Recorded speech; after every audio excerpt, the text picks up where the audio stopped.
eu sou advogada autônoma, eu tenho um escritório no WeWork, eu trabalho com startups, então eu tenho no WeWork de São Paulo, então eu tenho um estilo de trabalho que é mais próximo dos empreendedores. Tá? Eu criei um coletivo, eu cofundei um coletivo de advogados especializados em startups em 2015, chamado Nós 8. Hoje nós estamos nos maiores hubs do Brasil e da Europa. E com isso eu fui convidada como jurada do MIT e do BID, né, o Banco Interamericano de Desenvolvimento, para atuar nos investimentos a startups da América Latina. E esses eventos ocorrem nos Estados Unidos anualmente. Então, realmente, eu gostei muito da área de direito da tecnologia, por isso que eu entrei na questão de dados pessoais. E, enfim, esse estilo de trabalho que tem acontecido recentemente, né, de muitos advogados se aproximarem das startups, que são grandes, acabam virando grandes fontes de investimento quando elas crescem, né, recebem rodadas aí. Então, recomendo vocês também estudarem sobre essa área, que é muito interessante. Deixa eu ver se funciona. Perfeito. Bom, então vou passar esse slide, porque o doutor Renato já falou super bem. Imagina, até bom que eu já aproveito o gancho. Exatamente, eu só faço uma introdução aqui, como começou a proteção à intimidade, à vida privada, né? Essa preocupação se deu a partir de 1888, quando foi criada a máquina portátil, a primeira máquina portátil de fotografia da Kodak.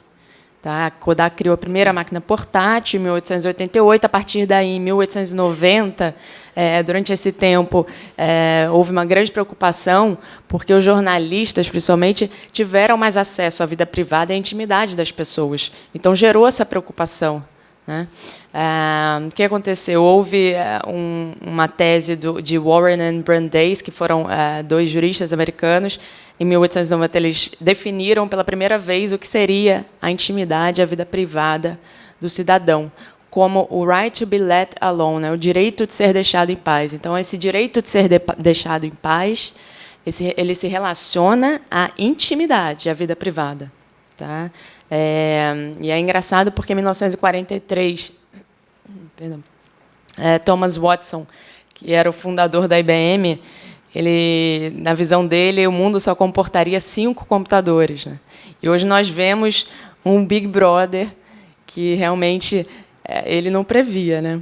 Apesar de ser o fundador da IBM. Então, até chegarmos hoje com o regulamento mais rígido da história desse segmento de dados pessoais, que é o GDPR, né, a General Data Protection Regulation, que é um regulamento geral de dados pessoais da Europa, da União Europeia, que teve aí uma vacatio legis de 2 anos, porque ele já havia sido informado, né, publicado, enfim, desde 2016. Né? Ele revoga a diretiva da União Europeia.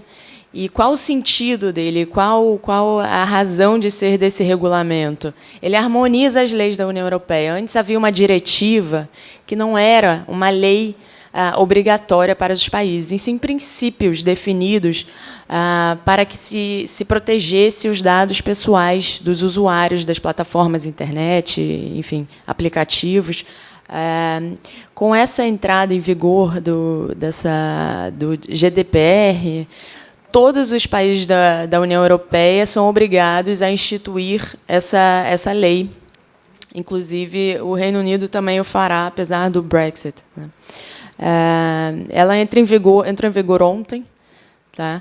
E, apesar desse vacatio legis de 2 anos, nós vimos aí o brasileiro, né, costuma correr atrás no último momento. Né? Então, realmente, a gente tem tido uma procura até aqui, né, vou visitar alguns clientes aqui, aproveitando essa viagem, porque a procura é grande, pertinho ali do limite da lei entrar em vigor. Então, eu acho também que O que eu tenho visto, aproveitando a abertura também do Dr. Renato, é que realmente os advogados têm aí um espaço para trabalhar, para atuar, para obter aí um lucro com isso. E isso me preocupa, porque o que eu vou falar aqui também, como vocês verão, é que a complexa GDPR, apesar de se aplicar de forma extraterritorial a todas as empresas e até a pequenas empresas, startups, que coletem dados de usuários europeus, residentes, algumas vezes não residentes, como a lei é bem complexa, existe uma discussão em relação a isso, tá? Traduções diversas, oficiais, como a portuguesa e a na língua inglesa, elas trazem aí elas abrem essa interpretação. Se a lei se aplicaria a residentes ou a cidadãos ou não residentes, aqueles de passagem, mas obviamente de uma passagem mais longa, né? Não uma estadia de viagem de uma semana. Mas, enfim, o fato é que todas as empresas com filiais sucursais também, na Europa também, estarão obrigadas a cumprir com essa lei, e todas que oferecem serviços ou produtos para esses cidadãos residentes, enfim, da União Europeia. Inclusive, há uma preocupação também, por exemplo, em hotéis. O que eu vejo aqui, tem um cliente aqui em Santa Catarina, em Florianópolis, que é um hotel com 5 chalés. E eles estão obrigados a cumprir a lei por simplesmente receber muitos europeus, muitos cidadãos europeus. E, obviamente, nesse caso, eles são obrigados, até por uma questão de como se trata de um resort de alto luxo, né? Eles têm aí um contrato com a Leading Hotels, que fica fora do Brasil, na Europa especialmente. Então, eles precisam cumprir isso de uma forma mais cuidadosa, mas, contudo, o cumprimento rigoroso seria muito caro. Muito caro. Então, é impossível. Isso seria uma onerosidade excessiva, né? Então, é bem complicado a gente pensar em todas as empresas que atuam, que coletem dados de cidadãos europeus. Isso influencia a legislação local, como o doutor bem falou. Nós temos aqui os PLs, né? E estamos aguardando aí o direcionamento, porque é preocupante realmente a legislação brasileira. O brasileiro não tem a cultura de preocupação com proteção de dados, como o europeu sempre teve, né? Até comparando com os Estados Unidos, nos Estados Unidos se fala privacidade da informação, né? O nome dessa matéria. Na Europa é proteção de dados. Nos Estados Unidos, os americanos se preocupam com a intromissão do governo na intimidade e na vida privada do governo. Essa sempre foi a preocupação maior, né? Então, é a informação pessoal. Na Europa, é proteção de dados, né? Data protection. Então, essa diferença aí. E, no Brasil, nada, né? A gente não tem lei geral. Enfim, estamos trabalhando, o Comitê da B2L de Proteção de Dados, que eu cofundei também, está atuando frente ao Congresso, enfim. Acredito que isso vai andar, embora esse projeto de lei 330, que andou há 10 dias atrás, há 10 dias, né, não é o ideal, é cheio de impropriedades e, enfim, vamos ver o que a gente consegue aí. Então, por que essa preocupação? Por causa da multa estrondosa de até 4% do faturamento anual global da empresa. Então, isso quebra qualquer empresa, né? Inclusive grandes aí multinacionais do Brasil, né, que tem a sede no Brasil, estão muito preocupadas com isso também, têm procurado com essa, porque realmente 4% é bem complicado. Mas, obviamente, isso é um teto. Tá? Tem 2%, 2% também. Então, enfim, 2% do faturamento anual global também é complicado. Para cá. Bom. Então, como eu disse, as informações, os dados pessoais, eles se dividem em informações identificadas e identificáveis. Eu queria só trazer um pouquinho do que significa isso. As informações identificadas e identificáveis, elas se relacionam ao que pode identificar diretamente o sujeito, por exemplo, com relação a dados pessoais. Tá? O nome, estado civil, documentos em geral, CPF, dados bancários, isso identifica diretamente o sujeito. Mas, por exemplo, uma placa do carro do sujeito seria uma identificação indireta, né? Então, identificável, no caso. E também há as informações pessoais sensíveis, que muita gente não pensa nisso como um dado pessoal. No Brasil não há uma regulação a respeito disso. A gente espera até que no PL isso vingue, né, seja analisado. Com relação a informações pessoais sensíveis, nem os Estados Unidos nem o Brasil tinham essa preocupação, e isso foi introduzido no regulamento europeu. Tá? Então, isso foi introduzido como dado pessoal, protegível. Obviamente, havia uma preocupação em relação a esses dados, mas nada regulado. Então, o que são essas informações pessoais sensíveis? É aquelas capazes de gerar danos caso venham se tornar públicas.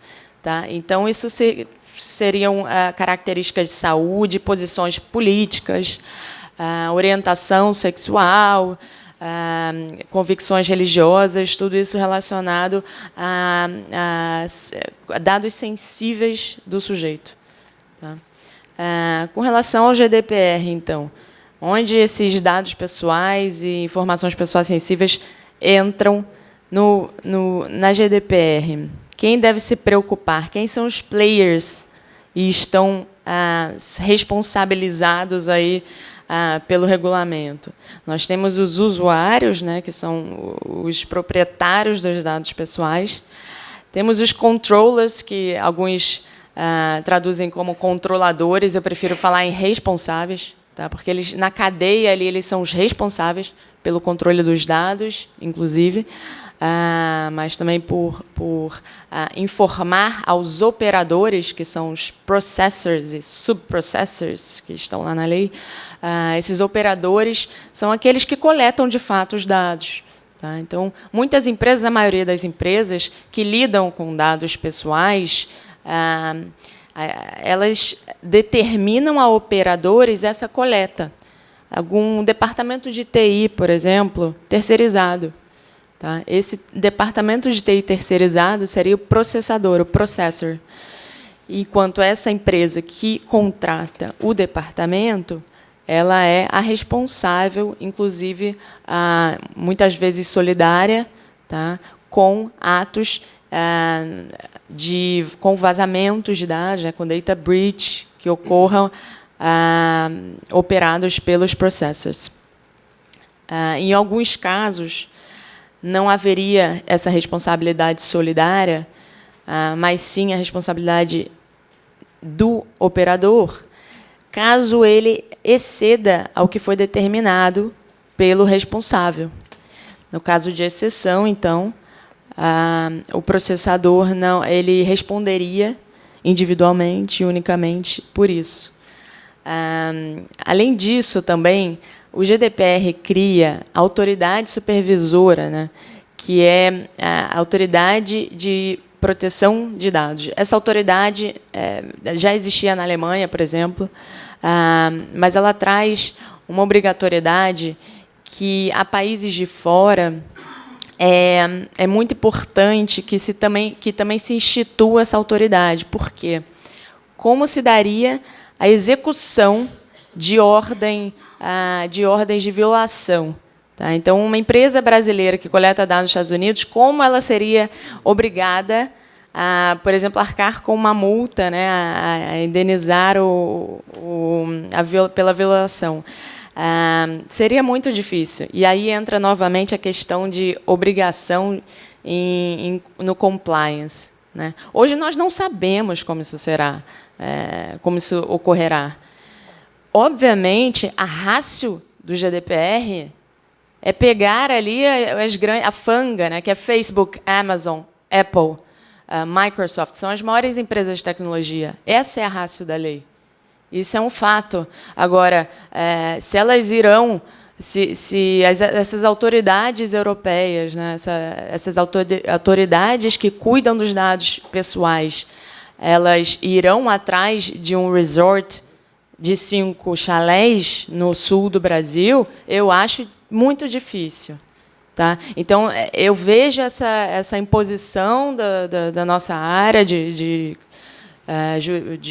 advogados e tal, mas eu acho muito difícil isso acontecer, principalmente porque não temos essa autoridade aqui. Então, como será a conversa de um país com outro, aplicação de direito internacional? Tá? Provavelmente como ocorreu com o CAD, há um tempo atrás, né? Então, isso é uma questão. Acho muito difícil, no momento, realmente alguém aqui responder por isso. Mas, obviamente, a cultura de proteção de dados tem que ser inserida. Tá? Opa!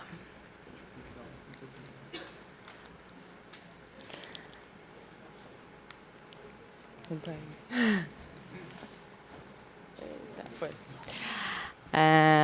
O que traz a lei que seria muito importante para o brasileiro aqui, para as empresas brasileiras se atentarem.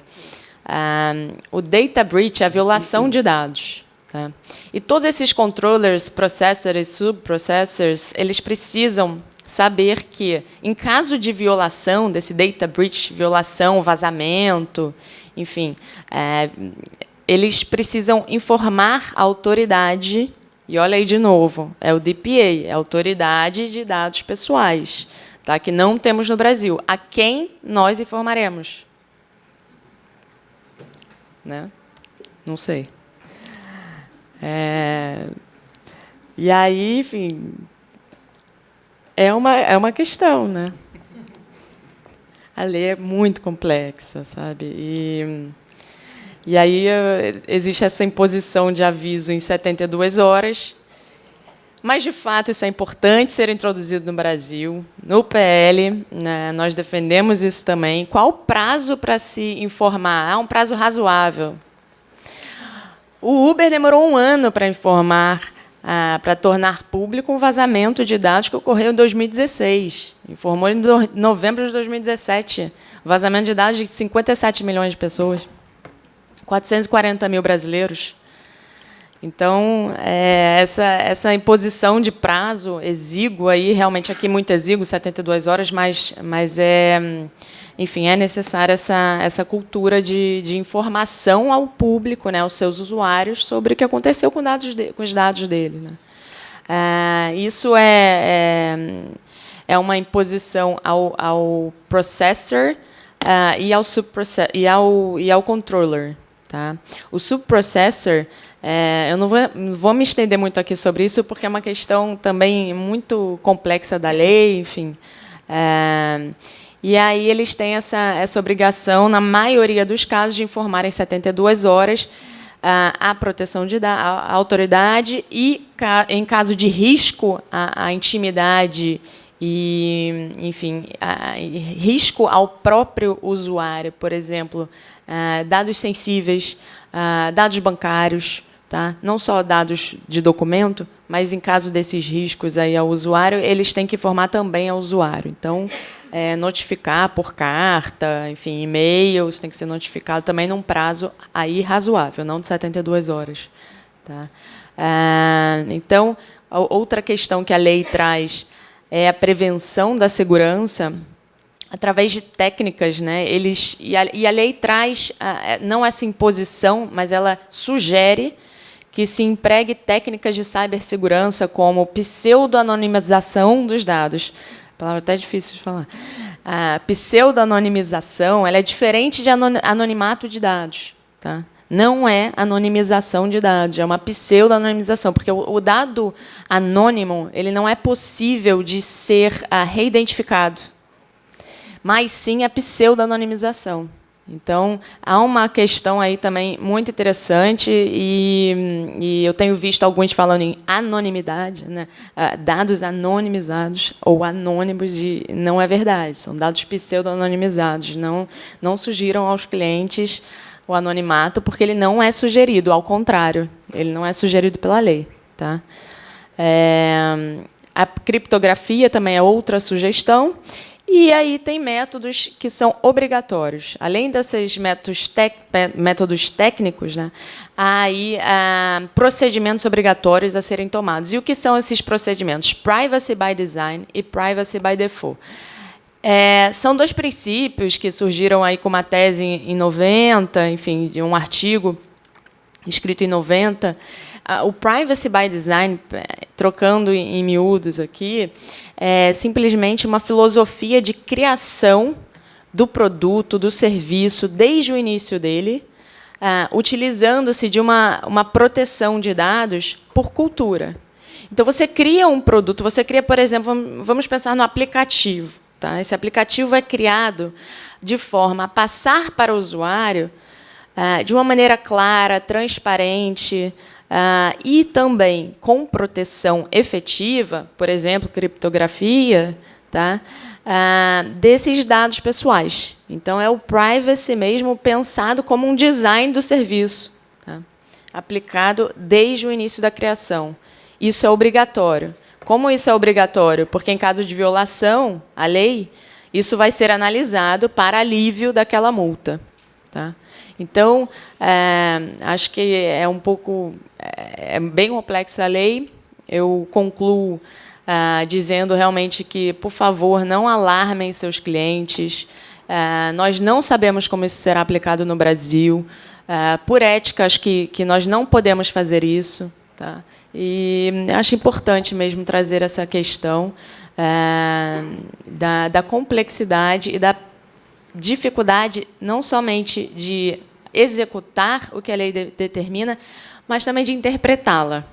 E são mais de 250 páginas, tá? De 90 artigos apenas, são 250 páginas de lei. E para quem quiser atuar com isso, deve realmente interpretar, entender e comparar as versões, principalmente inglesa e portuguesa, porque realmente não dá para entender algumas coisas, mas a gente está aqui na luta, tentando. Então, e aí vem aquela questão também, né, principalmente para as empresas de fora, né, que a preocupação maior é a multa. Tá? É a multa. Então, se vocês quiserem seguir o rumo de alarmar o cliente, esse é o melhor. Né? Virar para ele e falar, olha, vai 4% do faturamento anual global. Muito obrigada, pessoal.